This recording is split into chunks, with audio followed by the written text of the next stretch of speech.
Hello, আসসালামু আলাইকুম। আসলে আজকে একটা কেস নিয়ে আমরা আলোচনা করতেছি। এই কেসটা মেডিসিনটা তো আমরা সবাই ঠিকই সিলেকশন করে ফেলতে পারবো, কিন্তু কেসের ফলো আপ এবং এই কেসটাতে আমরা ন্যাচারাল হিলিং ক্ষেত্রে কিভাবে কাজ করে সেই জায়গাটা চিনতে পারবো। এবং আরও যেটা মজার বিষয়, এই কেসটাতে মেডিসিনের উপস্থিতি অনেক কম এবং এই অল্প অল্প মেডিসিনে কিভাবে অল্প মেডিসিন এবং অল্প বার, মেডিসিন তো অল্প আমরা সবসময় দিই, ফ্রিকুয়েন্ট খুব কম মাধ্যমে যে কেসটা সলভ করা হয়েছিল। তো কেসটা আলোচনা করতেছি। এই কেসটা গত মাসের যে রমজান ছিল, রমজানের কেসটা, রমজানের 13 রমজানের কেস 2023 সালের। তো 13 রমজানে পেশেন্টের কাশ হয় সামান্য।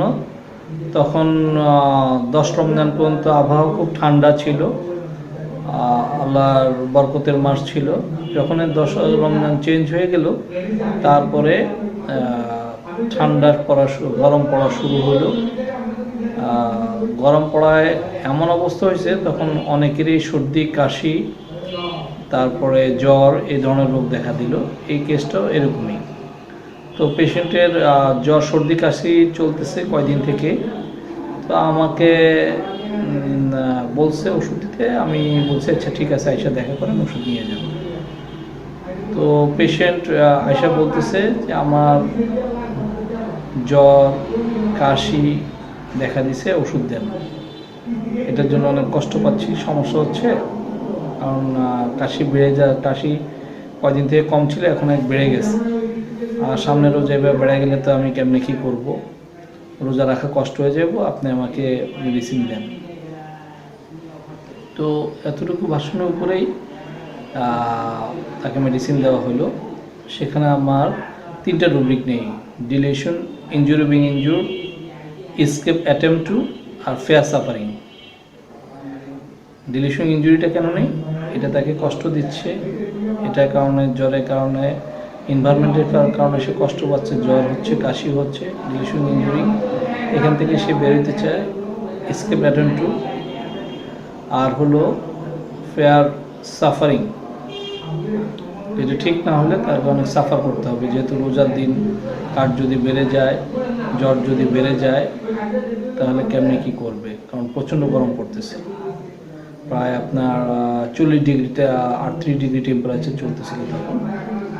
তো এর উপর ব্রায়োনিয়া করা হয় তাকে। 3টে মেডিসিন, স্টিমোনিয়াম, ব্রায়োনিয়া, ফার্স্ট ক্লাস। তো তাকে ব্রায়োনিয়া করা হয় 0/2,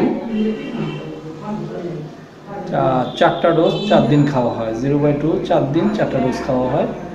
এরপরে বেসিক্যালি তাকে ওষুধ বন্ধ করা হয়। কেন বন্ধ করা হয়? যখন সে আমার কাছে জ্বর এবং কাশির জন্য ওষুধ খেয়েছিল, তখন তার টেম্পারেচার ছিল 100-99 এর মধ্যে থাকতো, আর কাশি ছিল সামান্য থেকে একটু বেশি। তো যখনই তাকে ব্রায়োনিয়া 3টা-4টা ডোজ করা হলো, চলতেছিল, যখনই তার জ্বরটা বেড়ে গেছে, আমি সাথে সাথে 0/2 ওষুধ বন্ধ করে দিয়েছি। কেন বন্ধ করেছি? যে মেডিসিনাল কারণে যে ন্যাচারাল হিলিংয়ের ইয়েটা চলে আসছে, সেই জন্য যে অ্যাগ্রাভেশন পিরিয়ড শুরু হয়ে গেছে আর কি। তো অ্যাগ্রাভেশন কারণ 0/1, 2 এইসবভাবে যখন আমরা ওষুধ দিই, সেটা 3টে ওয়েতে আমাদের কেসগুলি হিলিং হয়। একটা হলো ন্যাচারালি, একটা হলো মেডিসিনাল অ্যাগ্রাভেশন, একটা হলো যখন কাউকে মেডিসিন দেওয়ার পরে তার কোনো কারণে ফিভার থাকে, ফিভার বেড়ে যায়, বা ডায়রিয়া হয়, ভমিটিং হয়, অথবা তার রাগ বেড়ে যায়, যে কোনো অ্যাগ্রাভেশন হওয়ার পরে সাথে সাথে ওষুধ বন্ধ করে দিতে হয় এবং তার আমাদের যে রেগুলার ওষুধ সেগুলি চলতে থাকে। তো এই পেশেন্টের ক্ষেত্রে সেম, 4 দিন দেওয়ার পরে যখন তার টেম্পারেচার বেড়ে গেছে, তার ওষুধ বন্ধ করা হয়েছে। এবং বন্ধ করা অবস্থায় তার জ্বর 104-5 উঠে গেছে, তখন তাকে আমাদের রেগুলার যে মেডিসিন চলে সেগুলি দেওয়া হয়েছে, সেগুলি চলতেছিল। সেগুলিতে ফ্রিকোয়েন্ট বাড়ায় দেওয়া হয়েছে, 1 ঘন্টা পর পর দেওয়া হয়েছে, 3 ঘন্টা পর পর দেওয়া হয়েছে, এভাবে চলতেছিল। পরে 3-4 দিন পরে জ্বরটা তার চলে যায়। 4 দিন বা 5 দিন পরে জ্বরটা চলে যায়। তো জ্বর 106 পর্যন্ত ওঠে, তারপর জ্বর চলে যায় এবং সাথে তখন কাশিও ছিল। জ্বরটা চলে যাওয়ার পর তার কাশিটাও পর্যায়ক্রমে চলে যায়।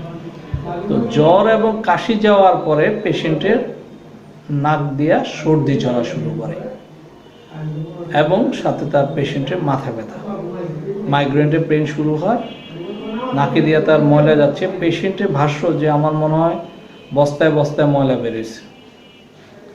টিস্যু বক্স কয়েকটা শেষ করছে, বড় টিস্যু বক্সগুলি আছে যেগুলি সেগুলি কয়েকটা বক্স শেষ করছে, বলছে অনেক ময়লা গেছে। এত ময়লা কোথা থেকে আসলো?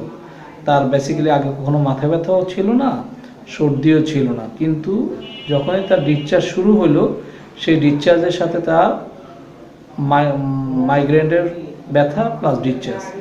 যখন ডিসচার্জ হয় তখন মাইগ্রেনের ব্যথা থাকে না, যখনই ডিসচার্জ বন্ধ হয়ে যায় তখন। এভাবে তার ডিসচার্জ হচ্ছে, তাকে আমি আমাদের রেগুলার যে ওষুধগুলি চলে সেগুলি চলতেছিল।